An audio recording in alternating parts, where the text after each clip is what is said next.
അമ്പലപ്പുഴ സൈഡിലൊക്കെ എളുപ്പത്തിൽ വയ്ക്കുന്ന നല്ല സ്വാദുള്ളൊരു മീൻകറി ഉണ്ടാക്കുന്നത് എങ്ങനെയാണെന്ന് കാണാം. അതിന് വേണ്ട സാധനങ്ങൾ: ഇത് പരവ 5 പരവ രണ്ടായിട്ട് മുറിച്ചത്, 2 ടീസ്പൂൺ എരിവുള്ള മുളക് പൊടി, 2 ടേബിൾ സ്പൂൺ മതി തേങ്ങ, 3 ചെറിയ ഉള്ളി, ഒരു അര ടീസ്പൂൺ മഞ്ഞൾപ്പൊടി, 4 കുടംപുളി കുതിർത്തത്, പച്ചമുളക് 2 പച്ചമുളക് രണ്ടായിട്ട് കീറിയത്, നടുക്കൂടെ കീറിയത്, പിന്നെ കുറച്ച് കറിവേപ്പില. ഇത് രണ്ടും പിന്നെ ചേർക്കാനേ ഉള്ളൂ. ഈ കാണിച്ച മുളക് പൊടിയും തേങ്ങയും ഉള്ളിയും മഞ്ഞൾപ്പൊടിയും മിക്സിയിൽ നന്നായിട്ട് അരച്ചിട്ട് ഉപ്പും ചേർത്ത് തിളപ്പിക്കുക. അപ്പം ചേർക്കത്തേ ഉള്ളൂ കുടംപുളിയും പച്ചമുളകും കറിവേപ്പില. ഇത്രയേ ഉള്ളൂ സാധനങ്ങൾ, ഇത്രയേ ഉള്ളൂ വെക്കാൻ. ഇനിയിപ്പോൾ ഇത് അരച്ച് കഴിഞ്ഞിട്ട് കാണിക്കാം. ഇതുണ്ടാക്കാൻ തുടങ്ങാം. ആദ്യം ചട്ടിയിൽ മീനിടും, എന്നിട്ട് തേങ്ങയും മഞ്ഞൾപ്പൊടിയും മുളക് പൊടിയും ചെറിയ ഉള്ളിയും 1/4 ടീസ്പൂൺ മഞ്ഞൾപ്പൊടി മതി. നേരത്തെ ഞാൻ 1/2 ടീസ്പൂൺ ഇത് ഇതിലോട്ട് ചേർക്കുക.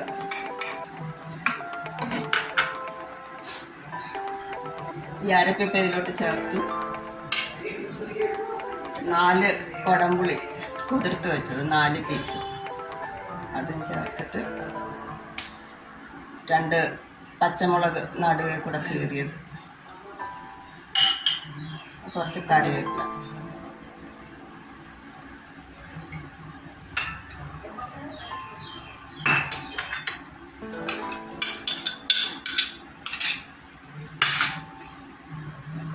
കുറച്ച് കല്ലുപ്പ ചേർക്കുന്ന ഉപ്പ് ആവശ്യത്തിന് ചേർക്കും.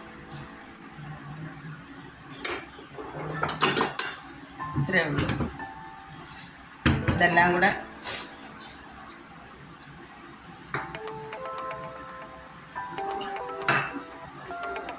അടച്ചു വെച്ച് തിളയ്ക്കുമ്പോൾ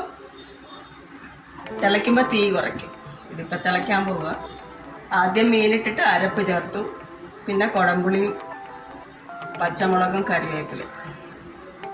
ഇത്രയേ ഉള്ളൂ. ഇത് ഏറ്റവും എളുപ്പം വയ്ക്കാവുന്നത്. ഇത് അമ്പലപ്പുഴ സൈഡിൽ കരിമടി സൈഡിലൊക്കെ വയ്ക്കുന്ന മീൻ കറിയാണ്. ഇനി ഇടയ്ക്കൊന്ന് ചുറ്റും. ഇത് തിളച്ച് കുറച്ച് കഴിയുമ്പോൾ ഒന്ന് ചുറ്റത്തേ ഉള്ളൂ, തവിയിട്ടിളക്കത്തില്ല. അങ്ങനെ 1-2 പ്രാവശ്യം ചുറ്റും. ഇനി കുറച്ചുകൂടെ കഴിഞ്ഞിട്ട് കാണിക്കാം. ഇതിപ്പോൾ ആയിക്കഴിഞ്ഞു. കുറച്ച് ചാറോടുകൂടി ആയിരിക്കുന്ന കുറച്ച് ചാറ് കാണും. ഇത് വെച്ച് കഴിഞ്ഞിട്ട് 2 പ്രാവശ്യം ചുറ്റി ആകെ ഒരു 10 മിനിറ്റ് കഷ്ടിച്ചെടുത്തുള്ളൂ. ഇനി ഒരു ടേബിൾ സ്പൂൺ വെളിച്ചെണ്ണ ഒഴിക്കാം. തീ ഓഫ് ചെയ്തിട്ട് ഇപ്പം അണച്ചിരിക്കുക.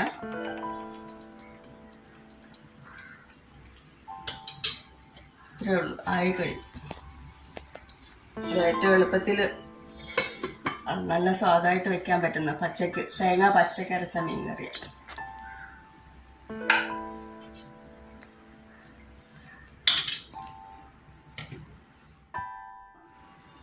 കമൻസ് അറിയിക്കണം. ഇത് ഇഡ്ലിക്കും ദോശയ്ക്കും കപ്പയ്ക്കും ഒക്കെ നന്നായിട്ട് ചേരുന്ന മീൻ കറിയാണ്. ഇതുപോലെ ചെറിയ മീനൊക്കെ ഇതുപോലെ വയ്ക്കാം.